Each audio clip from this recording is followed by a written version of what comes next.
Angela Thompson woke up before sunrise, as she usually did, her mind full of quiet excitement. Though for weeks she had been looking forward to this trip.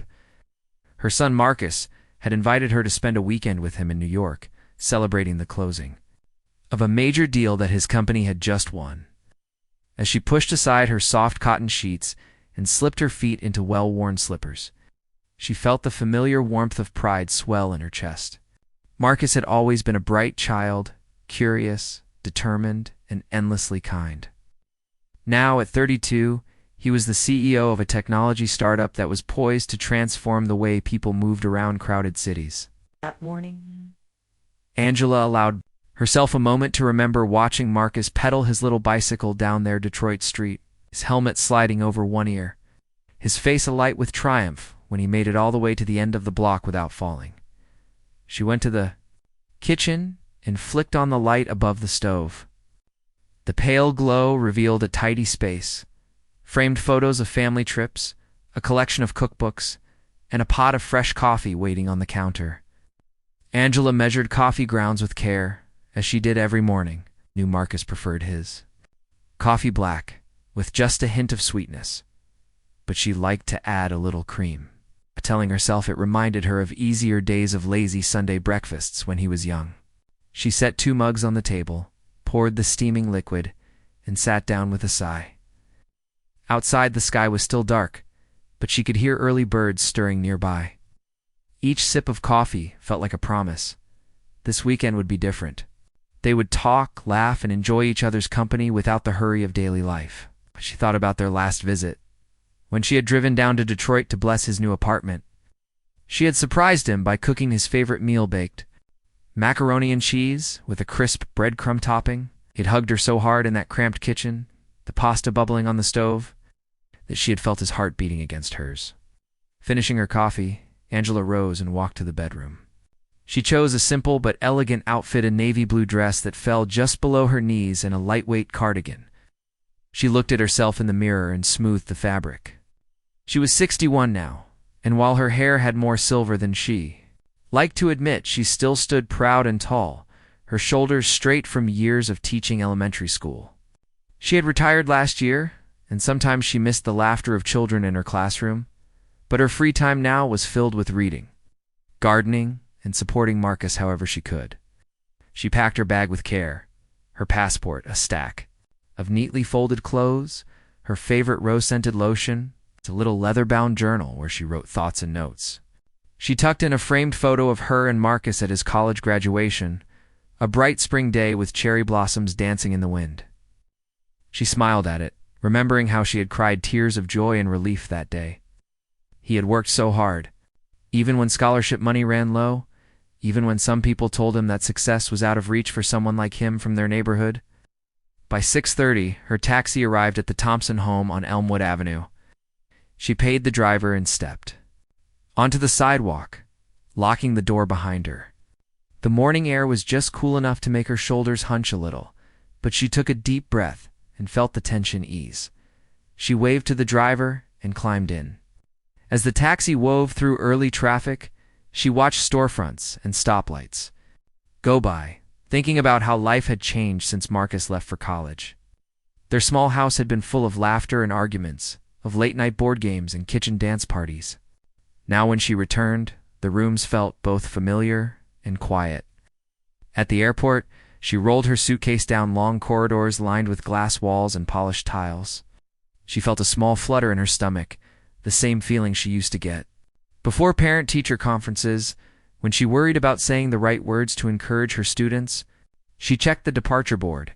Aerolux Airlines, Flight 512 to New York, departing in 2 hours. She imagined seeing Marcus's face when he met her at the gate. He had promised to bring bouquets of her favorite pink peonies, though she had gently told him that flowers would wilt on the plane. Still, she knew he loved the gesture.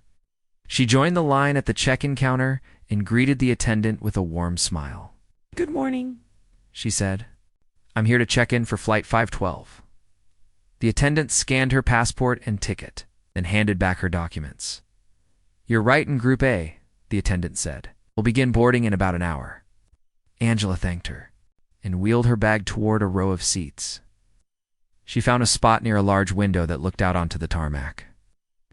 Planes glided past, their engines humming softly. She watched one white jet prepare for takeoff and felt her own excitement build. She pulled out her journal and wrote a quick note. Arriving today to celebrate Marcus's big win. Proud of how far he's come. Ask him about the new team he hired. She smiled, closing the journal. She reached into her bag for a paperback novel she had, packed in historical fiction set in post-war Europe, and began to read.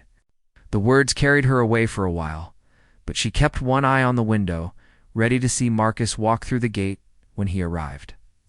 Time passed with the gentle rhythm of an airport morning.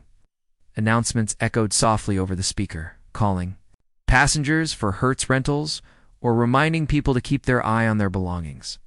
Children tugged at their parents' hands and business travelers tapped away on laptops. A flight attendant wheeled a cart of water bottles past the row, and Angela accepted one with a thank you. She opened the bottle and took a sip, listening to the faint clacks of high heels and soft chatter around her. At last, the boarding call came for Group A. Angela gathered her things, slung her bag over her shoulder, and moved toward the jet bridge. She paused at the door and took another deep breath, steadying herself. The flight attendant smiled and checked her boarding pass. "Welcome aboard, Mrs. Thompson," she said as Angela stepped into the cabin. Inside, the cabin lights were soft, and the seats arranged in neat rows. Angela found her seat near the window and placed her bag in the overhead bin. She slid into the seat and clicked her seatbelt into place. Looking around, she saw travelers adjusting their seats and picking up magazines from the seat back pocket. She smiled at the man beside her, who nodded politely, and at a young mother across the aisle, juggling a diaper bag and a sleepy toddler. Angela leaned back against the seat and closed her eyes for a moment, letting herself feel calm, she imagined. The next few hours, the plane lifting off the runway, the steady hum of engines, the soft clink of beverage carts. She thought about the dinner Marcus had promised, a small bistro not far from his office, where he wanted to show her the views of the skyline at night. She pictured him telling her about the long days spent coding prototypes, pitching investors, and hiring a diverse team who believed in his vision. A few minutes later, she felt a gentle rumble as the plane began to taxi toward the runway. Angela reached out and took her journal again, jotting down a quick line. "The world is wide and full of hope. Proud that my son is making it brighter." She put the pen down and gazed out the window as the cabin doors closed and the engines began to roar with promise. As the plane sped down the runway and lifted into the sky, Angela held onto the armrests for a second, the weight of gravity giving way too gentle ascent. She watched the ground fall away, the airport shrinking into a patchwork of gray and green. Her heart swelled with love and anticipation. Soon she would be with Marcus, celebrating not only his success, but the resilience and kindness that had brought them both this far. In that moment, Angela felt a deep, steady confidence that no matter what challenges lay ahead, she and her son would face them together. With that thought warming her from within, she closed her journal, settled into her seat, and let the plane carry her toward new memories yet to be made. Angela felt a small thrill as she reached the jet bridge. She was close to seeing Marcus again, and her heart thumped with happy nerves. She lifted her carry-on bag into the overhead bin, but it was just a little too high. She stood on tiptoes and stretched, but the bin did not budge. She pulled harder, but the bag remained stuck under the curved edge. A kind flight attendant, dressed in crisp navy and gold, noticed her struggle. "Ma'am, do you need some help?" the attendant asked. Her voice was calm and gentle. Angela turned and offered a grateful smile. "Yes, please," she replied, stepping aside. The flight attendant reached up and lifted the bag with ease, sliding it back until it clicked into place. "There you go," she said, lowering the bin. "Everything okay now?" Angela nodded. "Thank you so much. I appreciate it." She took a deep breath and began to step forward, but at that moment she heard footsteps behind her. A security guard, wearing a black uniform and a serious expression, approached with a firm stride. He looked at the closed overhead bin, then at Angela. "Excuse me," he said, his tone curt. "You need to come with me." Angela paused. confusion rippling through her mind. "With you?" she repeated softly. She felt her stomach knot. "I'm just trying to board. My seat is 1-2A." She gestured toward her boarding pass. The guard glanced at the pass, but kept his eyes on her. "You were loitering in the aisle," he replied. "You need to move to the back until I finish my inspection." Angela's heart pounded. She opened her mouth to explain that she hadn't been loitering at all, that she was simply grateful for help with her bag.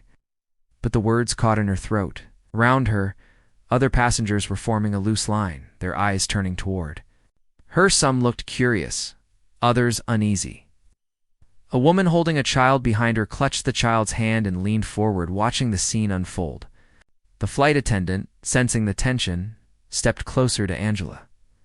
"I'm sorry," she said quietly to the guard. "She just needed help. I'm happy to handle it." The guard crossed his arms. "I've been told to clear this area," he said. "Step aside, please." Angela felt a flush of embarrassment. Her cheeks warmed as she held her bag strap. She took one careful step to the side, but the guard motioned sharply with his hand. "All the way back," he said. His voice was firm, almost harsh. A hush fell over the narrow walkway. Tears pricked at the corner of Angela's eyes. She glanced at the flight attendant again, but the attendant shook her head, uncertain how to intervene further. Angela swallowed hard, her throat dry. She felt a sudden wave of vulnerability, memory stirring of times when people had judged her because of her skin color or her age. But this time, she'd done nothing wrong. A young man in a business suit, standing in line, cleared his throat. He looked at the guard, and then at Angela, discomfort written on his face. "Sir, I don't think she's causing any issue," he said softly.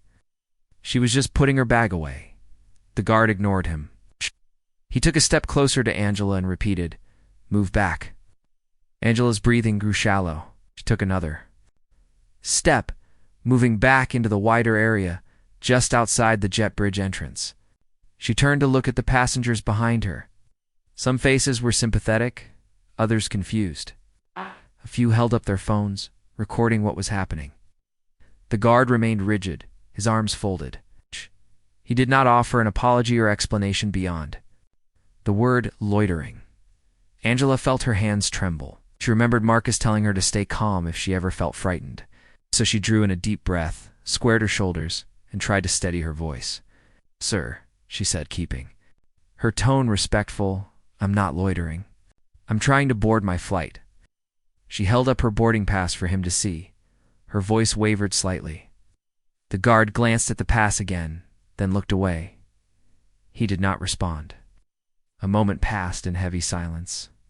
Then, to Angela's surprise, the guard moved forward and put a hand lightly on her elbow. His touch felt cold and official. "You need to get off the plane," he said quietly. Angela's heart lurched.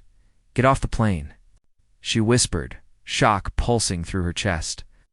She felt the wet sting of tears behind her eyes. "I don't understand." The guard did not answer. He guided her backward, away from the entrance. The flight attendant watched helplessly, her mouth opening and closing as if she wanted to speak, but could not. Several passengers stood aside, making room as Angela stumbled backward. She tried to remain composed, but panic prickled at her skin. When they reached the end of the jet bridge, the guard opened the door and led Angela into the bright terminal. Noise and light flooded her senses. The hum of jet engines, clatter of rolling suitcases, the distant announcements over the loudspeakers. She looked back toward the plane and saw the silver fuselage with its open door. This was the plane. She had planned to ride with her son to New York. She wiped at her eyes, her vision blurred. She felt exposed, humiliated in front of strangers. A mother with a stroller paused nearby, concern in her eyes. "Are you all right, ma'am?" she asked gently. Angela tried to answer, but her throat felt tight. She shook her head and managed, I don't know what happened." The guard remained silent, watching her. After a few seconds, he said, "You'll have to catch a later flight." His voice lacked sympathy. Angela opened her mouth too. Protest, but no words came. A crowd of passengers gathered at the jet bridge entrance, watching the drama unfold. Some whispered to each other. A few shook their heads. A man in a uniform suit raised his smartphone, filming. Angela saw the fear and confusion in the faces of people who might have been her allies. She felt small and alone. The terminal's cool air brushed her skin, and she felt a shiver. She clutched her purse tight against her side. She thought of Marcus waiting at the gate, expecting her. Would he still be there? Would he understand? Her mind raced with questions. A kind voice spoke behind her. "Do you need help?" It was the taxi driver who had dropped her off, in uniform and hat. Leaning against an empty trolley, he had watched from a distance and decided to intervene. "I'm off duty, but I can take you to customer service," he said. "They might sort this out for you." Angela turned, startled. Relief washed over her, warm and sudden. "Like, you," she whispered, her voice thick. She followed him, her steps unsteady. Passengers parted to let them pass, some offering sympathetic nods. They walked together toward the airline's customer desk. "Ass!" The driver held the trolley, and Angela placed her bag on it. She paused at a map of the terminal, fighting back tears. She felt her dignity slip away, replaced by hurt and confusion. As they neared the desk, an airline representative looked up and met her eyes. "Ma'am, how can I help you?" she asked politely. Angela took a breath and tried to speak clearly. "My name is Angela Thompson," she began, lifting her chin.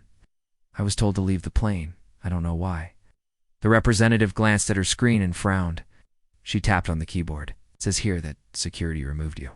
"For loitering," she said softly. "Let me see if I can find more information." She disappeared behind a wall of monitors. Angela stood by the counter, her heart heavy. She looked at her reflection in the glass countertop and saw a woman she barely recognized, pale eyes red, coat wrinkled from tension. She took a deep breath and closed her eyes for a moment. Then she opened them, determined not to break down completely. She straightened her shoulders and waited. Behind her, the sound of suitcases rolling and announcements continued. She heard someone say, "Flight 512 is now boarding final group." She pressed her lips together. Was the plane gone? Would she truly miss this flight to New York? Her mind flashed to Marcus, waiting at the gate with peonies and hugs. The representative returned and shook her head. "I'm sorry, Mrs. Thompson," she said. "Security has flagged the incident, and they're reviewing it. For now, you'll need to rebook." Angela's heart sank. She felt tears threaten again. But in that moment, she found a spark of strength. She straightened and met the representative's gaze. "I deserve an explanation," she said firmly. "I did nothing wrong." The representative nodded, looking sympathetic. "I will call security and see if we can get you answers," she promised. Angela nodded and exhaled, feeling the first stirrings of resolve. She might have been pulled off the plane, but she would not let this moment of injustice defeat her. She would stand up for herself. She would make sure someone heard her story. Marcus paced the polished concrete floor of Aerolux's executive lounge, his phone pressed tightly to his ear. His heart thumped in his chest like a young drummer's hands. He had just heard the news that his mother, Angela Thompson, had been removed from Flight 512. He felt as though someone had punched him in the gut. The lounge was quiet, the afternoon sunlight spilling through tall windows. But Marcus's world spun with questions and anger. "I'm sorry, sir," the airline agent on the other end said nervously. "Security said she was loitering in the aisle. They asked her to move, and then they removed her from the aircraft." Marcus gripped the phone tighter, his knuckles whitening. "Loitering. My mother is 61 years old. She asked for help with her bag. How is that loitering?" His voice shook with fury. He tried to steady it. "Listen, you will find her right now. You will apologize. You will explain to me exactly why you treated her like this." The agent cleared her throat. "Sir, I understand. Let me check the report. Please hold." The line went silent, but the echo of injustice raged inside Marcus. He ran a hand through his hair and rocked on his heels. A few feet away, a group of executives chatted quietly by a stack of magazines. But every eye flicked his way as the muscles in his jaw clenched. Minutes later, the agent returned to the call. "Sir, the security guard's statement says Mrs. Thompson was blocking other passengers and refused to move when asked. She said, "I'm sorry for the inconvenience. I can offer you a voucher for a later flight." Marcus stared at the ceiling as if seeking guidance from the fluorescent lights above. "That is not good enough," he said, voice low but firm. "My mother was escorted off because a security guard decided she was a problem. You forced her into a bright, loud terminal, alone and humiliated. You need to find her and make this right." He hung up before the agent could reply, his mind already racing with his next steps. He strode through the lounge and toward the main terminal. The walls of the lounge gave way to the bustle of travelers, families saying goodbyes, hurried business people, clutching briefcases, teenagers dragging rolling suitcases behind them. Marcus made his way to the customer service desk where his mother had likely been taken. He recognized the uniform of the airline staff and approached, showing them his ID badge and ticket reservation. "Miss Thompson?"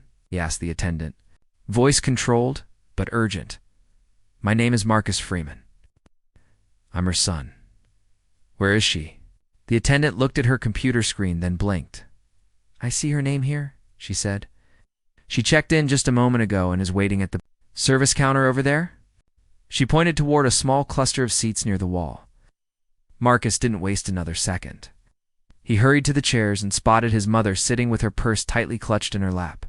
Her shoulders were slightly slumped and her eyes were red. When she saw him, tears spilled down her cheeks. She stood, and he closed the distance between them in 2 long strides.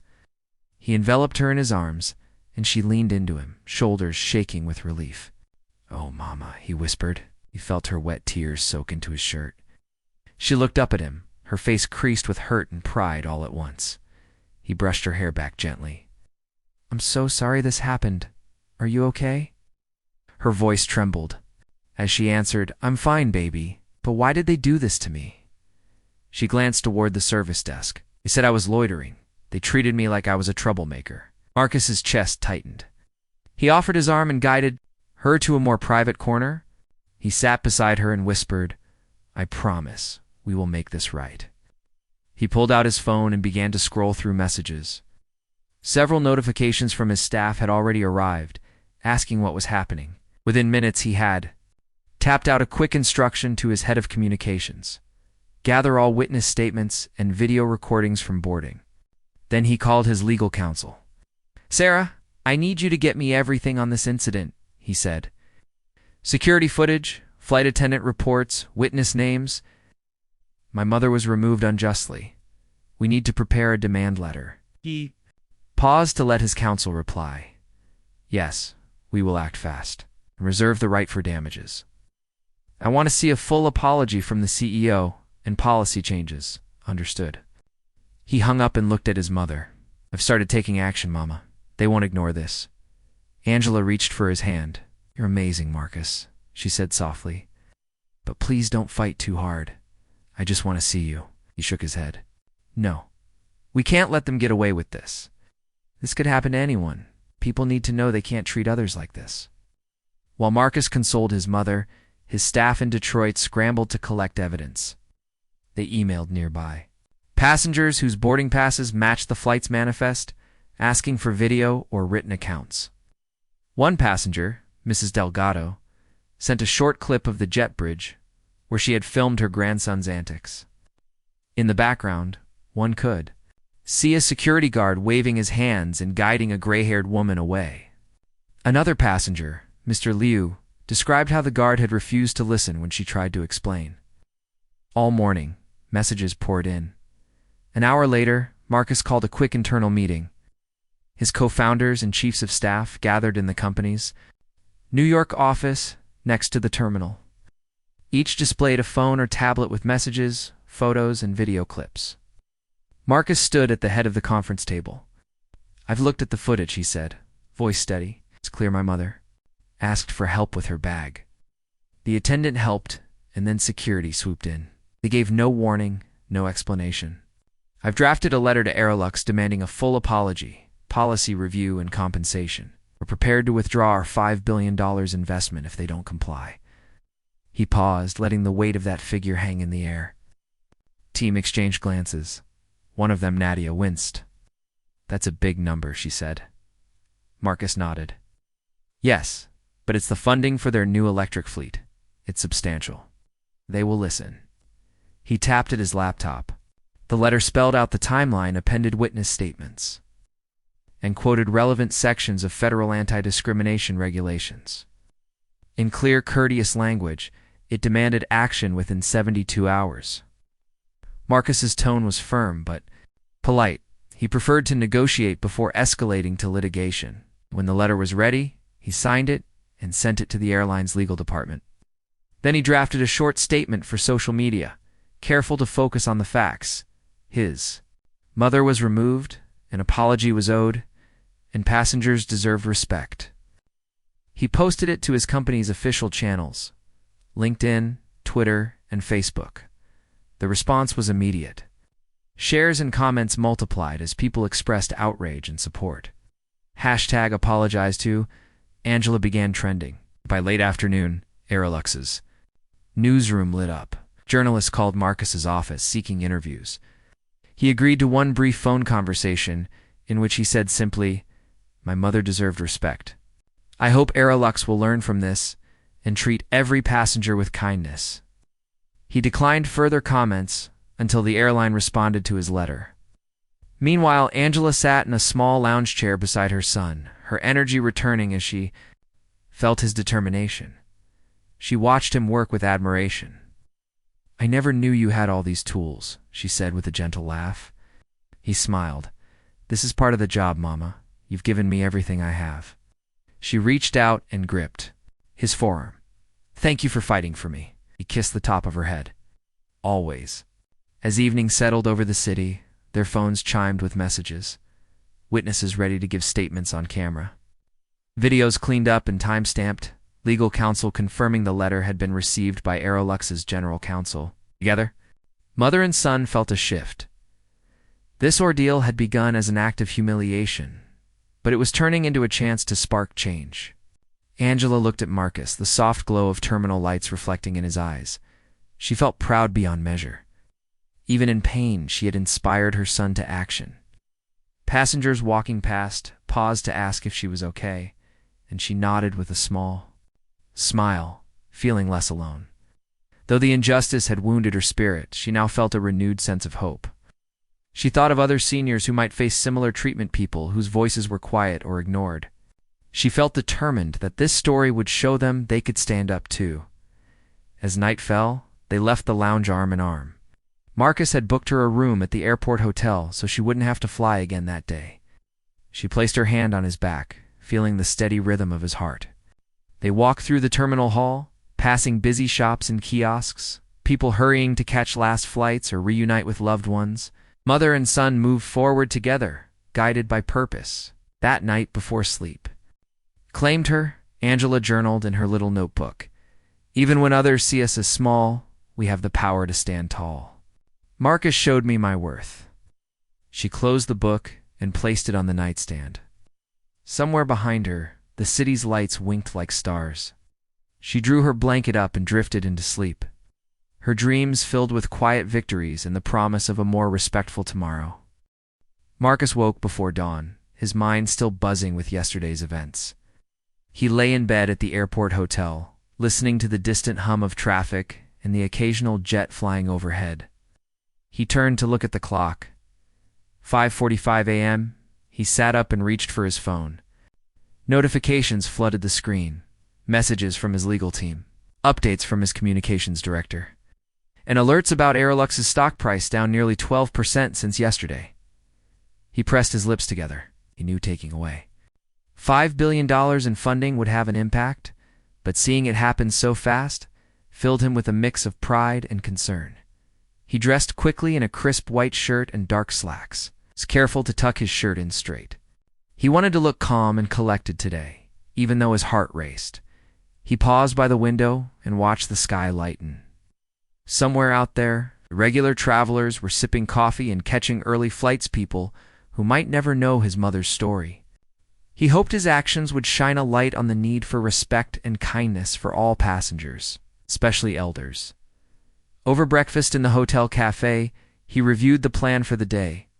His head of communications, Nadia, had arranged a press release, at 9 which he would approve, and then a short media Q&A. His legal counsel, Sarah, would follow up with Airlux's general counsel to ensure they had received the demand letter. If he heard silence by noon, he would prepare to escalate 2 public investor forums. He took a deep breath, reminding himself that he was fighting for more than his mother. He was fighting for dignity. By 8 o'clock, he and Angela arrived at a small conference room in a rented space downtown, chosen to be neutral ground. The walls were white and tall, windows let in warm morning light. Marcus arranged 2 water bottles on the polished table. Angela sat across from him, smoothing her navy cardigan. She looked tired but determined, her silver hair pulled back neatly. Ready? "Mama," Marcus asked gently. She nodded, offering him a small smile. "I am," she said. But I'm still surprised that this has become so big." He reached across and took her hand. "It's big because you deserve respect. People care about that." Shortly after, Nadia entered with a small team of reporters. Cameras clicked softly. Marcus stood and introduced his mother. "This is Angela Thompson," he said. "Oh, she is the reason we are here today." He paused, letting the words sink in. Angela cleared her throat and began. Her voice was steady but warm. "Yesterday, I was asked for help with my bag. Flight attendant kindly helped me, but then a security guard accused me of loitering and removed me from the plane. I felt frightened and humiliated. I did nothing wrong. I simply asked for help." She folded her hands. "I stand here today not only for myself, but for anyone who might fear asking for help." Reporters scribbled notes. One journalist asked, "Mrs. Thompson, what do you hope will come from this?" She looked at her son before answering. "Hope airlines and security see that every person deserves kindness and clear communication. If someone needs help, ask how to assist. Do not judge them or treat them as a problem." Marcus then read from his prepared statement. "As the CEO of Urban Move Technologies, I had planned to invest $5 billion in Aerolux's electric fleet expansion. However, after this incident, we have withdrawn that commitment until the airline delivers a full apology, revises its training protocols, and ensures no other passenger faces such treatment. We believe in innovation, but we also believe in basic human decency." He handed out copies of the statement to the reporters. After the press conference, the team moved to a small side room for private discussion. Nadia and Sarah closed the door behind them. Marcus turned to his mother. "Are you tired?" he asked. She gave him a tired laugh. "A little, but I feel stronger than I have in years." He squeezed her hand. "Shh, you're the bravest person." "I know." Nadia looked up from her laptop. "Mr. Freeman, you should know that within minutes of the press release, your social media posts gained traction. Thousands of shares, supportive comments. Aerolux's stock dipped further as investors reacted. Their PR team just called they want to meet." He nodded. "Tell them we'll talk after they draft a proper response. We're not negotiating on empty words." Sarah added, "We have a signed confirmation that they received our demand letter. Legally, they have 72 hours to respond before we take further action." Angela watched her son with quiet pride. "You're making sure my voice matters," she said softly. He smiled. "Always." By midday, the news had spread to national outlets. Television anchors ran segments about an elderly woman removed from a plane. Financial networks discussed the bold withdrawal of funding. Experts debated whether a private citizen's personal experience should influence major investment decisions. Some praised Marcus's stance. Others criticized him for letting business mix with personal matters. But most agreed that the story highlighted a larger issue: treatment of vulnerable passengers. In his office, CEO of Aerolux, Jonathan Carlyle, stared at his screen in disbelief. The headline read, "Black CEO pulls $5 billion funding after his mother is removed from plane." His knuckles whitened as he sent a quick email to his board. He dialed his assistant. "Get me the security report and prepare a draft apology statement. We need to address this today." Back at the rented conference space, Marcus and Angela watched live news on a small TV. They saw a clip of Angela speaking at the press conference. her calm sincerity shining through. He felt a swell of gratitude. He turned to his mother. "At you," he said. She shook her head. "I just said my truth." He nodded. "And you changed the story." Later in the afternoon, a message arrived on Marcus's phone. An email from Aerolux's general counsel. Subject line read, "Response to demand letter." He opened it with careful fingers. The email offered a full apology from the CEO. Acknowledged the failure in training and outlined plans to review security protocols. It also invited Marcus and his mother to a private meeting on an upcoming flight. With the CEO personally guiding them, Marcus read the email aloud to Angela. "They want us on a private flight. Jonathan Carlyle will apologize in person." Angela studied the words. This sounds like a real apology. He looked at Nadia and Sarah. "We'll accept the meeting. We need written commitments on policy changes before we finalize anything." Nadia drafted a reply, setting terms, a signed agreement on training revisions, a public apology video, and details on how they would measure compliance. Marcus hit send. That evening, they returned to the hotel. Angela took a warm bath while Marcus reviewed the final draft of the agreement. The words felt heavy with possibility.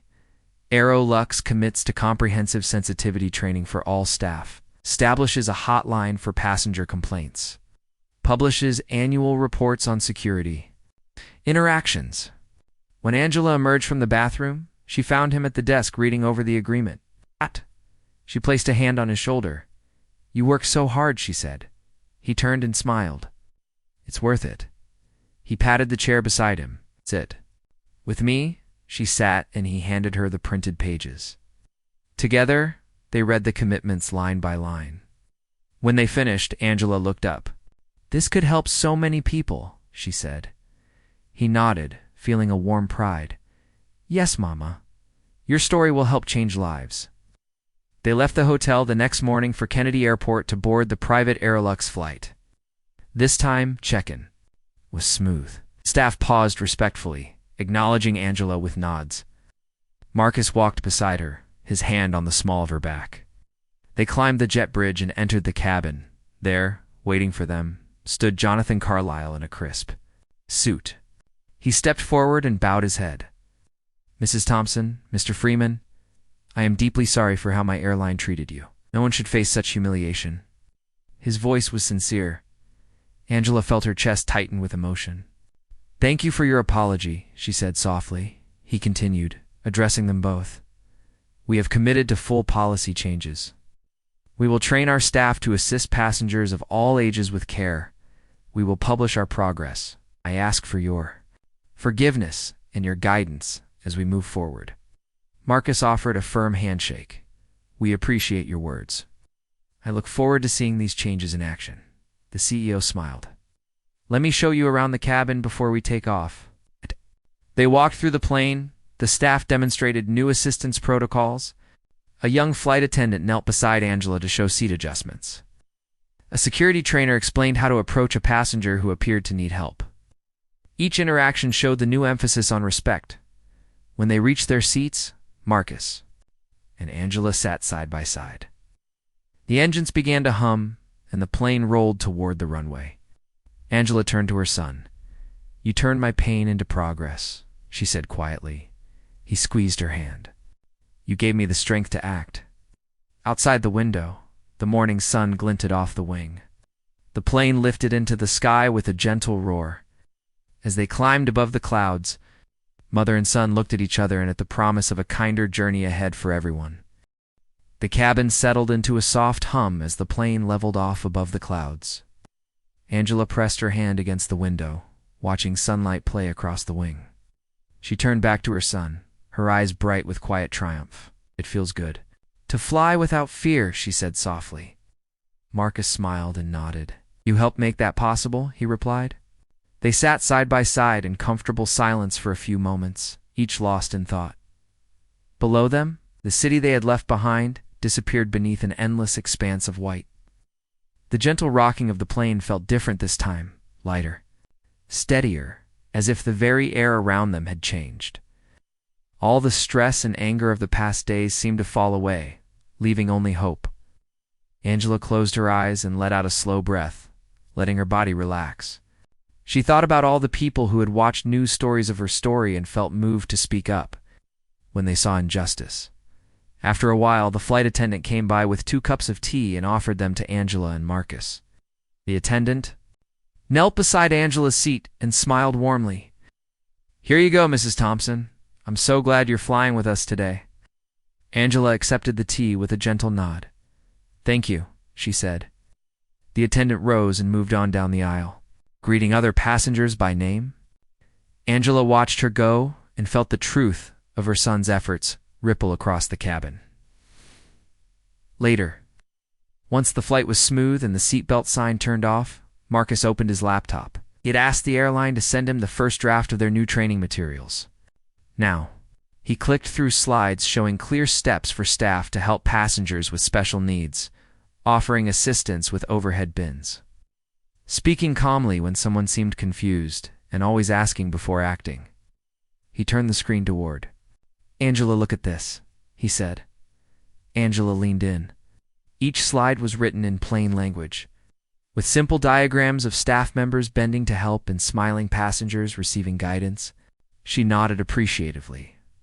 "They really listened," she said. "This will help so many people." She thought of her friends in the senior group at her church, how often they hesitated to ask for help, worried they might be seen as a burden. Now she realized future travelers might feel safer.